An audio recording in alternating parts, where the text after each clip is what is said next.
noble metals. Please. Thank you for the introduction, but there was some mistake, not Belarus, but Belarus. I'm sorry for this correction. So, good evening, ladies and gentlemen. Pleasure to see all of you here.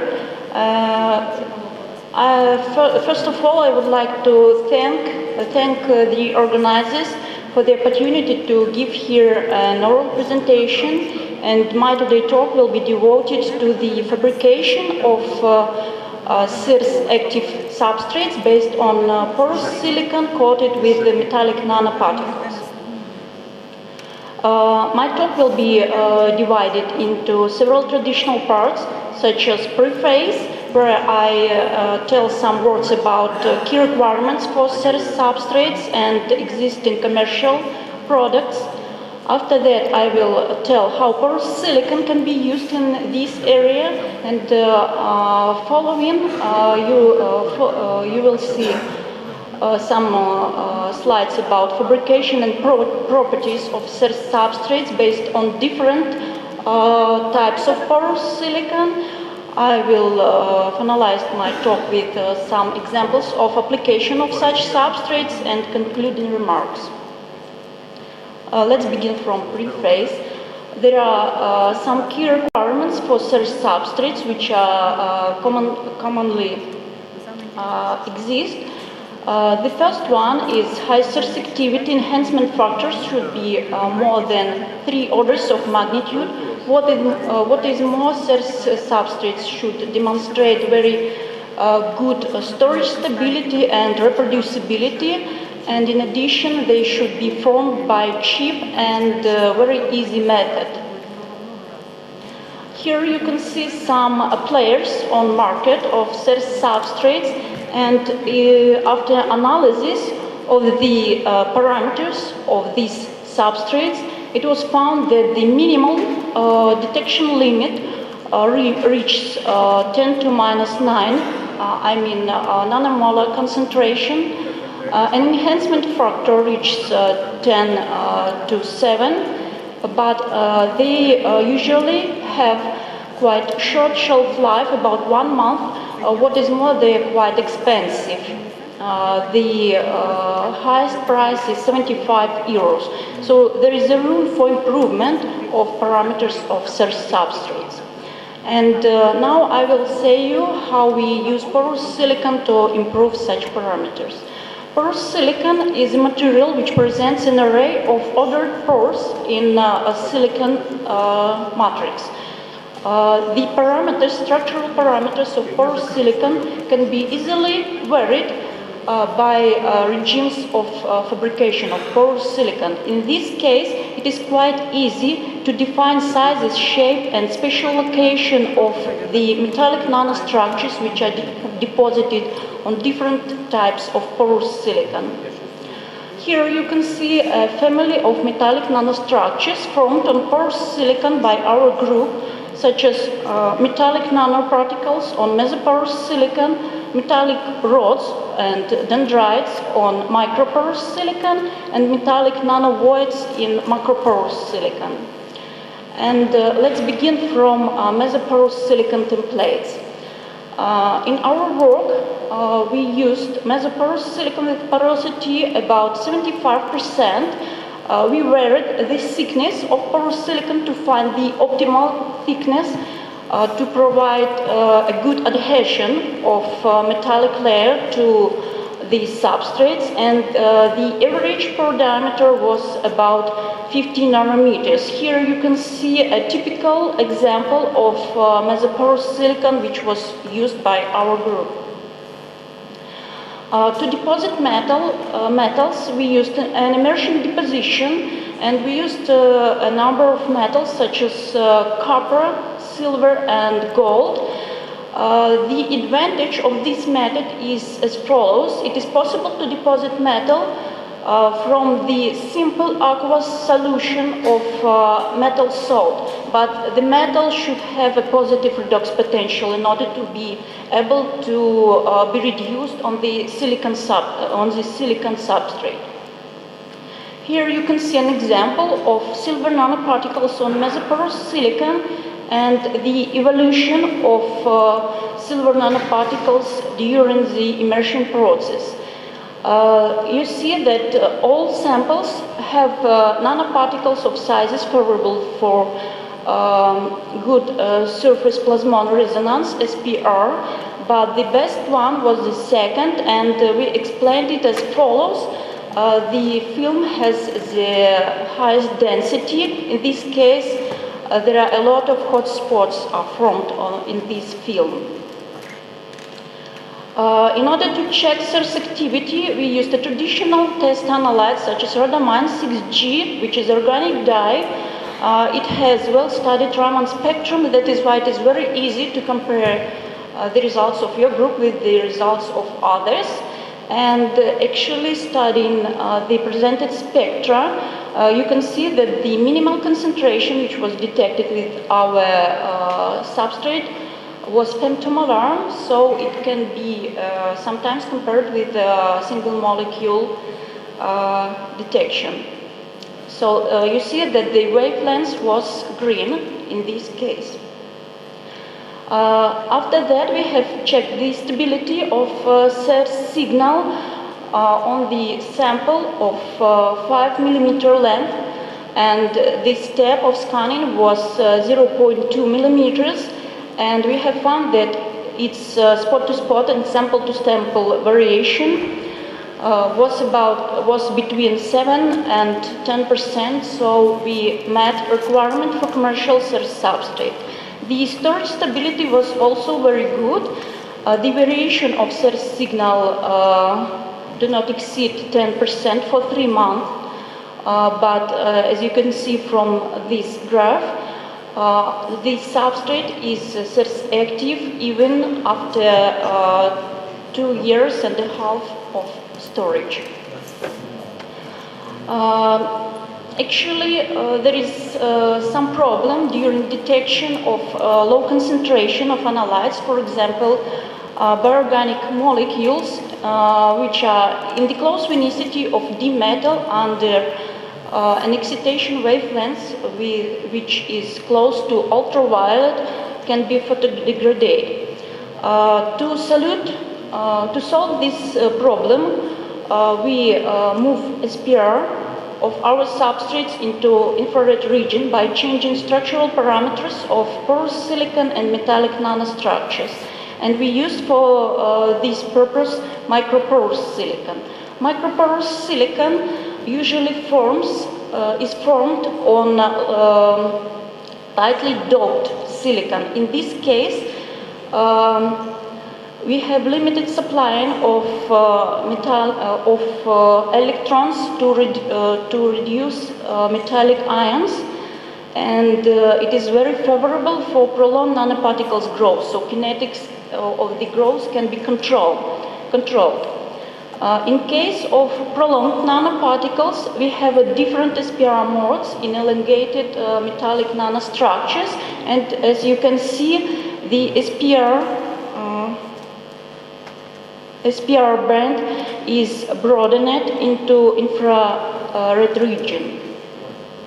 Following this spectra of rhodamine, you can see that we were able to get a clean rhodamine spectrum under near-infrared excitation. The accumulation was just 1 second. It is a very good result. And after that, we studied an organic molecule such as palmitic acid. It was not possible to study its spectrum under blue or green excitation, so we used infrared excitation using elongated nanoparticles of silver. And following the spectra, you can see that it is possible to get a spectrum of such acid. And I would like to tell some words about macroporous silicon. How much time do we have? Okay. So we have used macroporous silicon to form metallic nanovoids.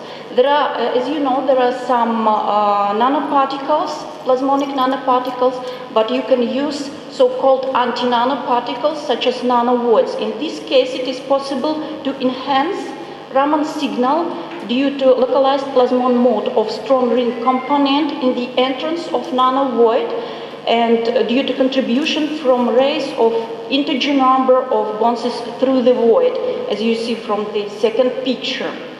Traditionally, such nanovoids are formed by nanolithography, nanosphere lithography, using polymer spheres. But in our case, we have proposed to use macroporous silicon with the same two nanovoids nanostructure.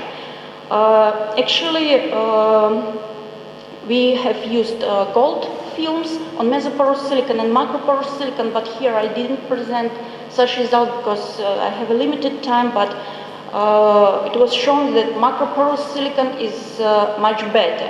In this case, in this presentation, I will show you some information about bimetallic nanovoids on macroporous silicon, which were based on nickel and silver structures and copper and silver structures. The purpose of this research was to control the position of SPR band using nickel, which has SPR in ultraviolet region, and silver, we can move it into ultraviolet. In contrast, using copper into red region. So we expected to have controllable SPR and great enhancement due to using of nanovoids. To fabricate such structures, we used electrodeposition of nickel or copper, and after that, silver immersion deposition. The structure of the resulting nanovoids are presented here, and here you can see reflectance spectra of the resulting nanostructure in comparison with the silver nanoparticles on mesoporous silicon, and you can see that the SPR band is slightly shifted in case of nickel into ultraviolet range, in case of copper into red range. Studying susceptibility of such structures, we have found that they provide much better enhancement of the signal than, for example, silver nanoparticles on mesoporous silicon. Here we have studied copper porphyrin, and I will tell some words about this analyte a little bit later. So, and right now a couple of words about application.